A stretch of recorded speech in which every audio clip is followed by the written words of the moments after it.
Yo creo que como una gran parte de la comunidad tacneña se ha recibido con satisfacción esta resolución de la Corte Suprema que ha puesto fin a un proceso que lo único que pretendía era dilatar las cosas en el tiempo para continuar consolidando, ¿no es cierto?, la posesión ilegal, insisto, de parte de 4 asociaciones de 90 hectáreas de terreno de propiedad del Estado, del gobierno regional de Tacna, producto de una acción administrativa fraudulenta, ¿no? Que se disfrazó de legal, interpretando de manera abusiva, ¿no es cierto?, el artículo referido a la entrega provisional de bienes del Estado, que únicamente podía ser en favor de entidades públicas, no de privados. Que luego, es cierto, se modificó el reglamento de la ley de bienes estatales y esto dio pie a un informe aclaratorio que seguramente algunos recordarán, que se construyó exprofesamente para eliminar las responsabilidades de algunos funcionarios de la gestión anterior. Y ello dio pie, obviamente, para algo que a mí me parece gravísimo y que todavía está pendiente, a que se archivara el proceso de investigación en el Ministerio Público con respecto a la entrega ilegal de estos bienes del Estado en favor de terceros privados. Y ello es lo que está pendiente. Podemos sentirnos satisfechos, repito, de que no se haya convalidado por la vía judicial un acto de origen ilegal. Los tacneños podemos sentirnos gratificados por esta forma en que el Poder Judicial ha administrado justicia desde la primera y segunda instancia en la Judicatura de Tacna y luego en la Corte Suprema, ¿no es cierto?, que declaró improcedente el recurso de casación de Apertac, precisamente porque son, además de Apertac, 3 asociaciones más las que han merecido esta entrega, repito, en mi concepto ilegal de bienes del Estado. A ver, retrocedamos un poco en el tiempo. Llegan ustedes a consejeros regionales. ¿En qué momento advierten la entrega ilegal e irregular de estas 90 hectáreas? El caso concreto de Apertac. Bueno, básicamente esto se inicia a través de la Dirección Regional de Vivienda, que se acerca al Consejo Regional a plantear la posibilidad de desarrollar proyectos en esta extensión de terreno tendientes a educar, a dar formación profesional, ¿no es cierto?, y conglomerar a todos aquellos pequeños industriales que estaban ejerciendo funciones diseminados en el territorio de Tacna, ¿no?, metalmecánica, carpintería, etcétera. En tanto se iba evaluando la forma en que esto debía tomar cuerpo, una forma ordenada, estructurada y legal. Por otro lado, estaban avanzando con los análisis de cómo hacer aparentemente para entregar estos terrenos y surge de la cabeza de algún abogado cuyo nombre desconozco la interpretación maliciosa del artículo 100 de la Ley de Bienes Estatales, que se refiere a la entrega provisional. Y mira tú la contraposición, ¿no es cierto?, la contradicción.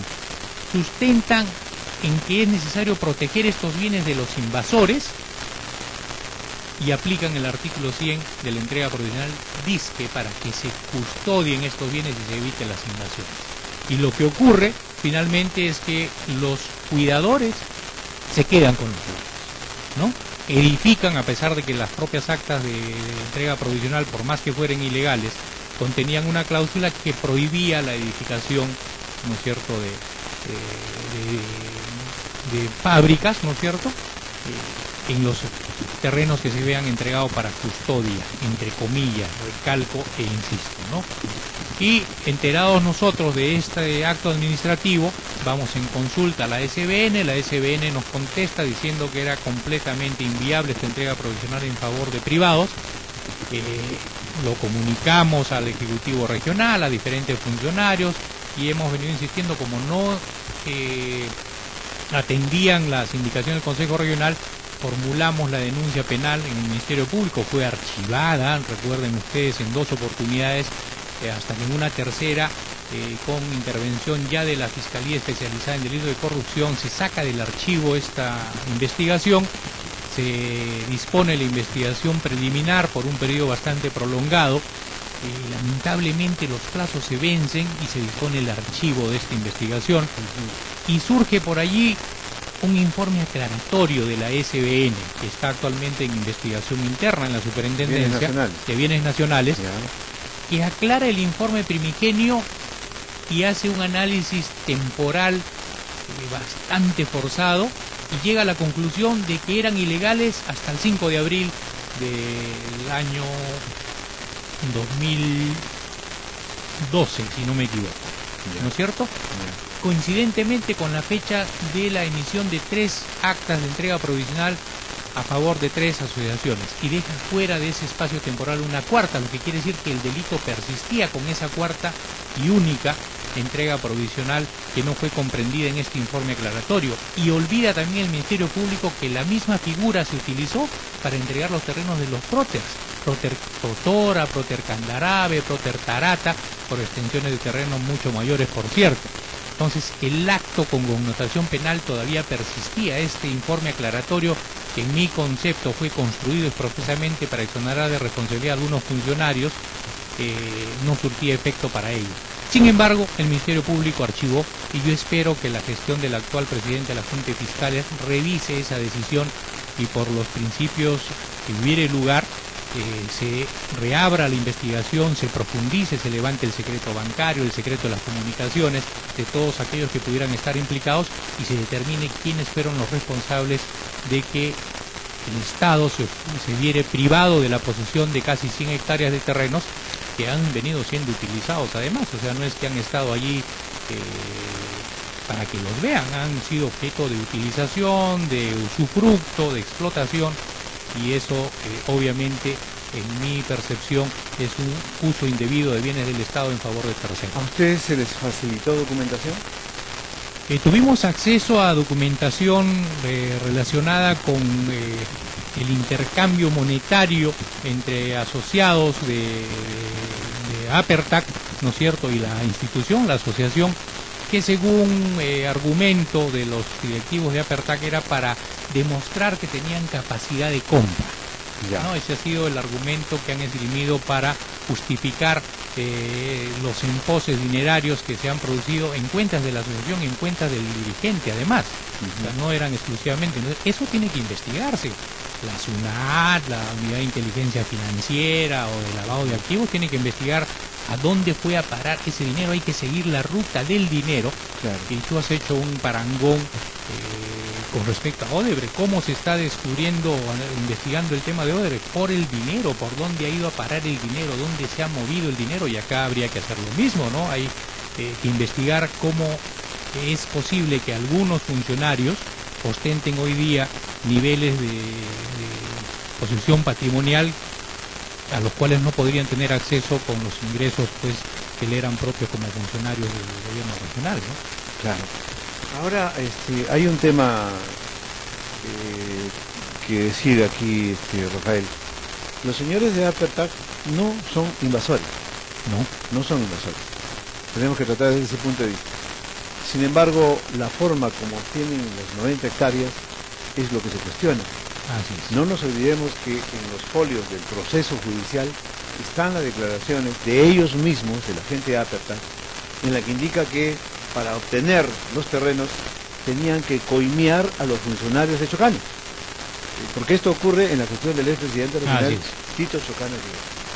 El tema es, y eso lo hemos tratado con Román Carrillo, otro de los artífices de este proceso, conjunto con usted, lo hemos tratado con el actual presidente del Consejo Regional, lo hemos tratado con el saliente presidente del Consejo Regional, y todos coinciden en que ninguno de los funcionarios involucrados en este tema está procesado, ni mucho menos han llegado hasta la cárcel.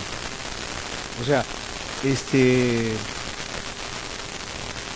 me recuerda un poco a Odebrecht, que se descubren que han pagado sobornos para obtener las licitaciones, pero hasta el momento nadie quiere soltar prenda ni quieren decir este no es. Solamente se dice que fue en el gobierno de Toledo, el gobierno de García, el gobierno de Humala y en el de Fujimori. Entonces acá estamos con lo mismo. Fue la gestión de Tito Chocano. ¿No es cierto? ¿No cree usted que hay que hacer algo contra estos funcionarios? Porque en honor a la verdad, actualmente los están premiando, ¿eh? Sí. Les están dando nuevamente cargos públicos. Y mire, aquí el tema es muy claro, ¿no? Lo que no puede ocurrir es que se recuperen los bienes, pero quede sentada la sensación de impunidad. La mayoría de tacneños, si bien es cierto no les consta de manera fehaciente, sí tienen la certeza de que aquí se ha recurrido a medios vedados para hacerse de un bien del Estado, y para que ello ocurra tienen que haber habido funcionarios que lo han propiciado y facilitado, y agentes privados del sector privado que se han coludido con estos funcionarios para hacerse con estas casi 100 hectáreas de terrenos de bienes del Estado. Cualquiera con dos dedos de frente, ¿no es cierto?, tendría que buscar los mecanismos para determinar de qué manera se han hecho estas transacciones oscuras, ¿no es cierto? Identificar bienes patrimoniales, no solamente los funcionarios, de sus familiares directos, hermanos, hijos, cónyuges, amigos o amigas cercanas, etcétera, para identificar pues desequilibrios patrimoniales que puedan hacer presumir que son producto de estos presuntos actos ilegales, porque de buena gente no han actuado, de eso sí estoy seguro, ¿no es cierto? Entonces allí, repito, no puede ser que el Ministerio Público nos deje con esa sensación de impunidad, porque de esta manera lo único que se promueve son mayores índices de corrupción. Si no le pasa nada a los corruptos, obviamente los demás pueden pensar que la corrupción no pasa la cuenta en ningún momento, y ello sería lamentable para la región fundamentalmente, ¿no? Entonces, dada la orden de desalojo, por un principio de ética, de moral, debe atenderse el mandato judicial y debe procederse al desalojo. Yo entiendo que obviamente habrán algunos empresarios que se van a ver afectados por esta medida, pero están sufriendo las consecuencias de una decisión que no se sujetó al debido cuidado, porque era público que estos terrenos estaban en controversia. Nadie puede arguir que no sabían, y si sabiendo arriesgaron, deberán asumir las consecuencias del riesgo que jugaron en aquel momento, ¿no? Porque no bajo el pretexto de que hay empresarios que han hecho inversiones se puede sentar un principio de impunidad. Ahora, si estos se convierten en colaboradores, ¿no es cierto?, para determinar las responsabilidades, en este caso podrían, creo yo, y esto es meramente una conjetura, una fabulación, en alguna medida obtener algún beneficio, pero de que tiene que el Estado recuperar los bienes de los cuales fue desposeído es un acto inevitable, creo yo. No creo que deba llegarse a ningún tipo de transacción, porque eso sería convalidar en los hechos algo que tiene un origen ilegal y, yo insisto, presumo delictivo. A ese tema quería llegar. La posición del actual gobernador de Tacna sostiene que esos terrenos, vía conciliación, se puede negociar con Aperta. El juicio ya terminó, ya están fuera de juicio. Así es, el juicio concluyó. Bueno, falta que se ejecute la sentencia para que concluya el proceso, pero a nivel de decisión el Poder Judicial ya decidió que el gobierno regional debe y puede recuperar la posesión de sus terrenos. Claro, lo que tiene que hacer ahí es ejecutar la sentencia, el desalojo. Y eso el procurador tendrá que, una vez que sea notificado formalmente, presentar los recursos pertinentes para que se fije fecha y hora para el desalojo, la recuperación de la posesión. ¿No va entonces negociar?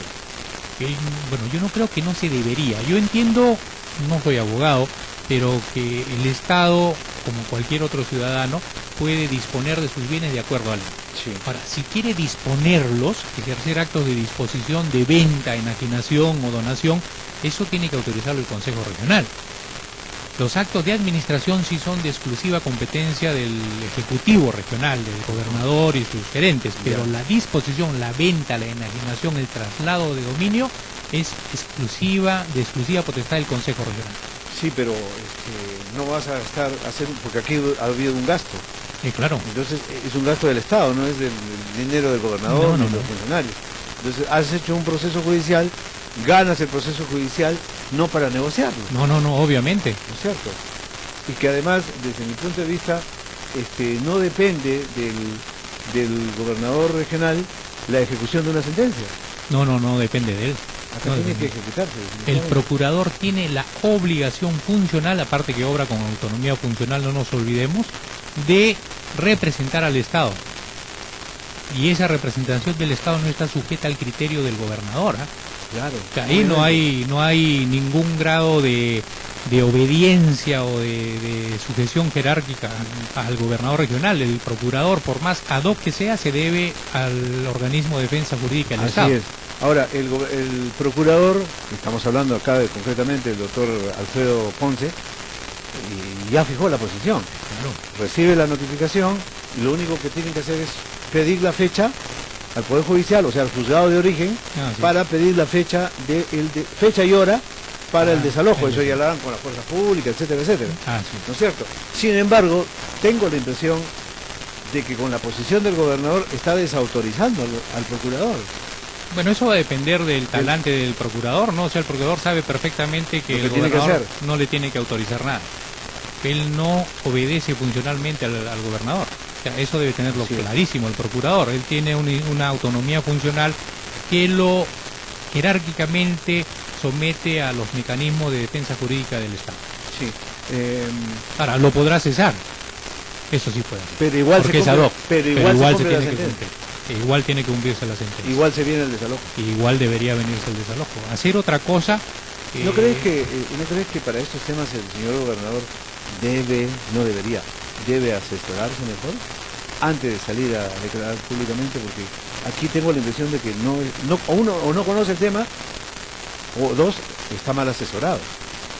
Bueno, ahí es un tema que tiene que analizar el gobernador. O sea, entiendo que tiene un pool de asesores, ¿no? Pero por supuesto, tiene Y un ahora- gabinete de asesores. Un gabinete de asesores. Entonces, allí tendrá que hacer el análisis respectivo, evaluar qué acciones puede tomar y las consecuencias que estas acciones pueden generarle a la región y a él personalmente, porque su responsabilidad es ineludible. Tome la decisión que tome, va a ser responsable de ella, ¿no? El sustento del gobernador es que hay personas que ahí han hecho construcciones, que han invertido, pero sabían que era ilegal. Sí, claro. Y obviamente... Y sabían que había yo le llamo Sosa Odebrecht, que era el vivo y que se estaba embolsillando la plata.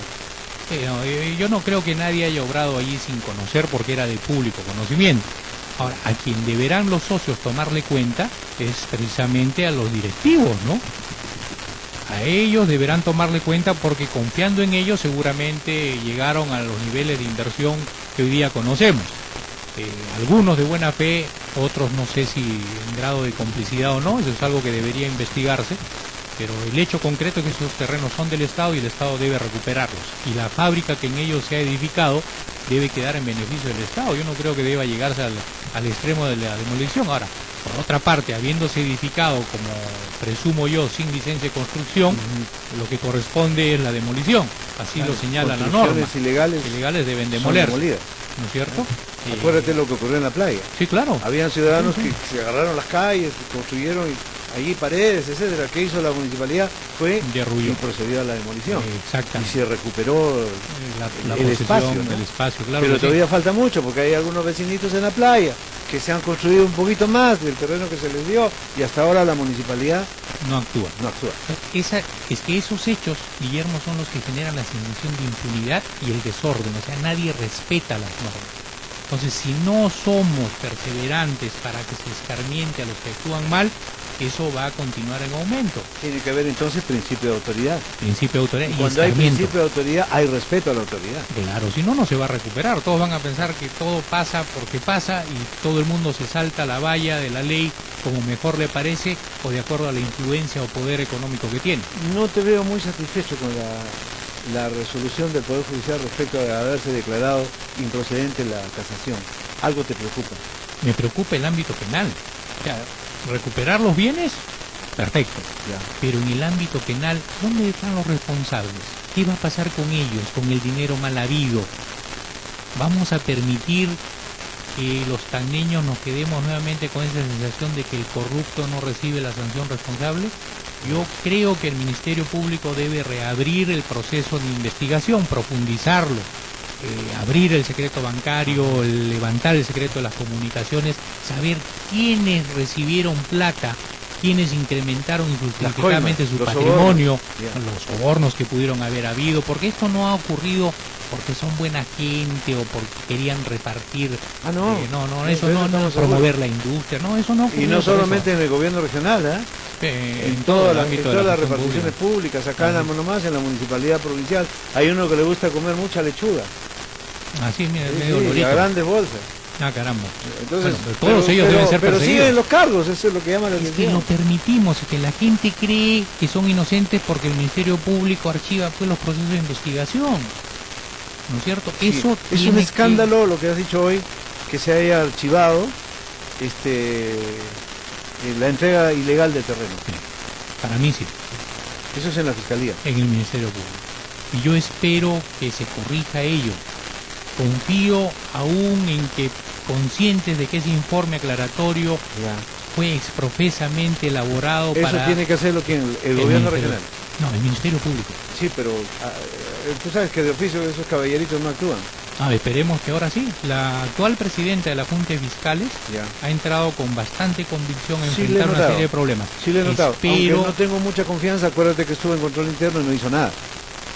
Pero una cosa es control interno y ahora es como presidente. Otra cosa es como presidente ¿Qué puede hacer? Que puede hacerlo, ¿no? Puede impulsar. Ahora, hay varios estamentos del Estado que están tomando conocimiento de este tema a nivel regional y a nivel nacional, que están siendo invocados para que se fijen en este tema.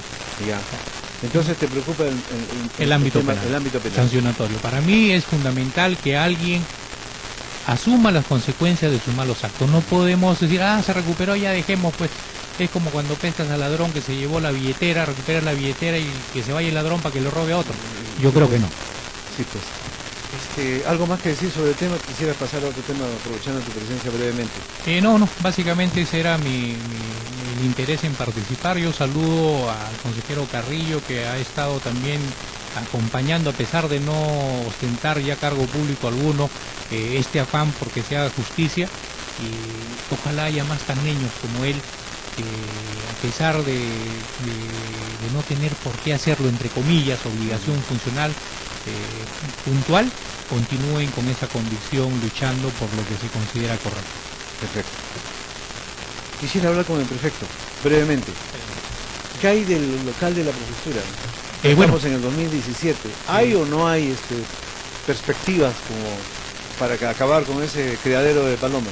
Hay convicción y ya se ha avanzado, y esto hay que darle gracias a la Municipalidad Provincial de Tacna. Yo tuve una primera reunión a los pocos días de haber asumido la prefectura con el teniente alcalde, el doctor Jorge Infantas, que estaba encargado de la alcaldía, como con frecuencia ocurre.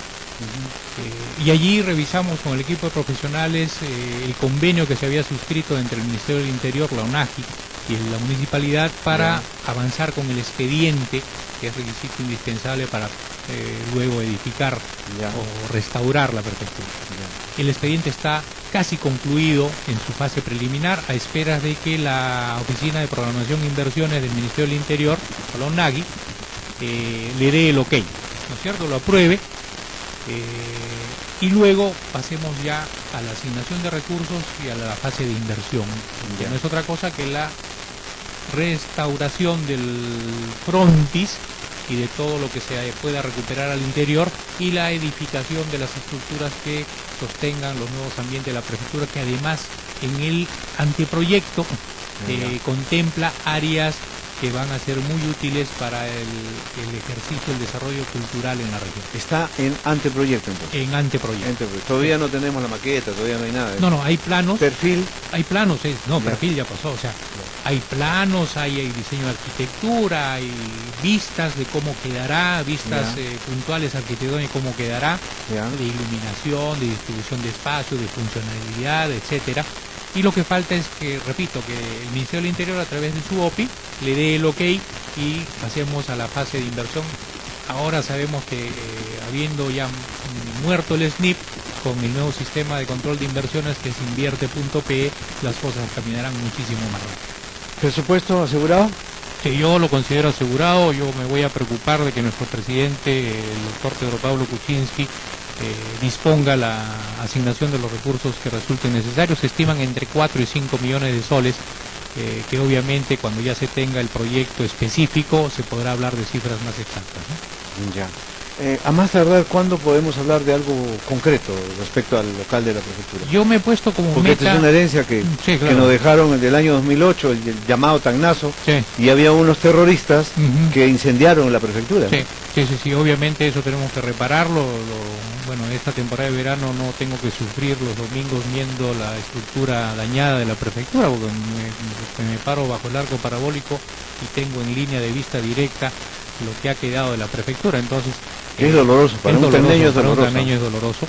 Y yo me he puesto como meta, a más tardar en marzo, tener ya todo listo para el desarrollo del expediente técnico. Ya. Que no debe tomar mucho tiempo. Lo más caro y lo más complejo es el tema de la restauración, pero hay un arquitecto tan niño, joven, que es el arquitecto Juan Manuel Velázquez, hijo del abogado Juan Manuel Velázquez, ya. que ha tenido posgrados en restauración precisamente en Europa, si no me equivoco, Ya. que está participando junto con otros profesionales de la municipalidad, el ingeniero Gambetta, si no me falla la memoria, que han hecho un proyecto muy bonito, muy bonito, por lo menos para mi apreciación. O sea, por allí puede salir alguien que diga que no le agrada, pero hay que ir avanzando, porque finalmente esa es la casa del presidente de la República en cada una de las regiones. Allí debe llegar el presidente cuando visita la región. Y yo espero que para el 28 de agosto del 2018 podamos recibir a nuestro presidente ya en una prefectura restaurada y debidamente equipada. Ya. ¿El arquitecto Velázquez vive en Tacna? Sí, claro, vive en Tacna. Ya. Es formado en la Universidad Privada de Tacna, si no me equivoco, y sus posgrados en el extranjero, en Europa. En Europa. Sí. O sea que hay otra visión. Sí, hay otra visión, y aparte, Europea, ¿no? y aparte que hay el tema afectivo del tacneño que quiere recuperar para su tierra algo que le fue dañado, ¿no es cierto?, por el actuar irresponsable de algunos sujetos indeseados. ¿Usted cree que este año ya tendremos algo concreto entonces? A nivel de documentos yo creo que sí. A nivel de edificación espero que para agosto del 2018. Sé que soy soñador y ambicioso, pero hay que ponerse metas exigentes y no demasiado laxas en el tiempo, ¿no? A mí no me llama la atención, toda su vida ha sido usted así. Sí. Conozco de dirigentes sindicales, líderes sindicales. Sí. Me acuerdo de sus Me capitanes. pinta recuperar Me acuerdo de el sus capitanes consulado. cuando querían intervenirlo. Sí. Tiempos aquellos. Rafael, gracias por visitarnos. Hay muchas cosas que hablar. Aproveché que está usted aquí como en su condición de consejero regional, pero luego pasamos a la etapa de prefecto para tratar este enojoso tema de nuestro local de la prefectura. Tiene usted el micrófono de Radio 1 si algo más tuviera que decirnos. No, simplemente hacer una invocación a las autoridades locales, del gobierno local, del gobierno regional, para enfocarnos con mayor vehemencia en la resolución de problemas que nos son comunes y que podemos resolver de manera más eficiente si es que trabajamos con más empeño y con mayor precisión en temas específicos. En el tema de seguridad vamos a tener que abordarlos a través del CORESEC, que espero que en esta oportunidad con un poquito más de dedicación, con un poquito más de planificación, para poder entregarle a Tacna un producto que resulte pues de esfuerzos mucho más serios. No quiero desmerecer lo anterior, pero creo que se puede mejorar sustancialmente. Perfecto. ¿Sabe alguna noticia de la llegada del presidente a Tacna? Todavía no hay. El 27 en Puno. No, está en Puno, va a estar el 27 en Cocachacra. En Cocachacra. ¿No es cierto? Difícil empresa la que quiere llevar allá. Difícil el contexto, pero nuestro presidente pues tiene poder de convencimiento, hay que reconocerlo. Y aparte que no se arredra, y a veces, como él mismo lo ha reconocido, mete la pata porque es muy franco en su manera de expresarse. Pero lo bueno es que lo que hace, que es lo que importa, lo está haciendo bien, y los 112 decretos legislativos que acaban de terminar de promulgarse el pasado 7 de enero van a ser objeto seguramente de un análisis profundo de toda la prensa y objeto de discusión también en todos los ámbitos políticos a nivel nacional, por el pronto escrutinio al que van a ser sometidos a través del Congreso de la República. Nosotros esperamos que con buen criterio el Congreso haga la evaluación pertinente y podamos continuar en Peruanos por el Cambio con la implementación del plan de gobierno, que es con el que llegamos al poder en las elecciones pasadas. ¿Y cuándo le van a poner sus prefectos? Esperamos que la tercera semana de enero ya se culmine, estamos Solo cerca. falta Tacna, creo. Ya se llegó hasta Moquegua. Ya llegó a Moquegua, ¿no? Falta Tacna, lamentablemente. Pero acá no hay, ¿cómo le puedo decir? Disculpe la expresión. Acá no hay broncas por ocupar cargos, no se nota. No. Es como Arequipa, que es terrible. Lo de Sí, Arequipa, una singular... lo de Ica también. Sí, una singular controversia dentro del partido, que son propias de un partido nuevo también, hay que reconocerlo, porque no vamos a presumir de ser un partido eficientemente organizado, estamos en una fase de ¿La terna la envía usted? ¿La envía el partido? Mira, hay varios mecanismos, las comunidades, las asociaciones pueden proponer, en algunos casos lo han hecho. O sea, hay varias ternas. Hay varias propuestas. ¿No? Eso de las ternas es ya se ha convertido en una leyenda urbana, no tienen por qué ser ternas, pueden ser 5 o 10 propuestas las que se hagan, y es la ONAGI, la Dirección de Evaluación de Autoridades Políticas, de Selección de Autoridades Políticas, la que filtra a los candidatos, sean propuestos o autopropuestos, y de acuerdo a eso va designando, se hacen una serie de consultas de orden político. Imagino también, que la propuesta debe ser mixta. Sí, ¿O todos son varones? No, en el caso de provincias, por ejemplo, hay 2 damas, que son Tarata y Candarave, son damas las que ejercen la subprefectura, y en Jorge Basadre es un varón, y en Tacna también otro varón, ¿no? Entonces allí se está buscando a las mejores personas. Gracias por la primicia, ya sabemos que un varón será el subprefecto en Tacna entonces. No, ya es en Tacna. ¿Ya es subprefecto? Sí, yo soy el subprefecto. No, usted es el prefecto. No, es que lo que ocurre es que como no hay subprefecto en Tacna, y siendo que el subprefecto quien debe resolver el tema de garantías, la ONAGI, por un tema presupuestal, ha delegado las funciones del subprefecto en el prefecto. O sea, yo tengo la condición de prefecto y ejerzo las funciones de subprefecto. A la vez subprefecto. Así es. Entonces solamente faltan conocer distritales. Distritales, que es lo que va a salir en los próximos días. ¿Cómo me despido entonces? ¿Señor subprefecto o señor prefecto? El prefecto con funciones de subprefecto, pero con sueldo de prefecto. Consejero regional Rafael Vargas, gracias por visitarnos y hablar de este tema tan interesante. Don Wilson, estamos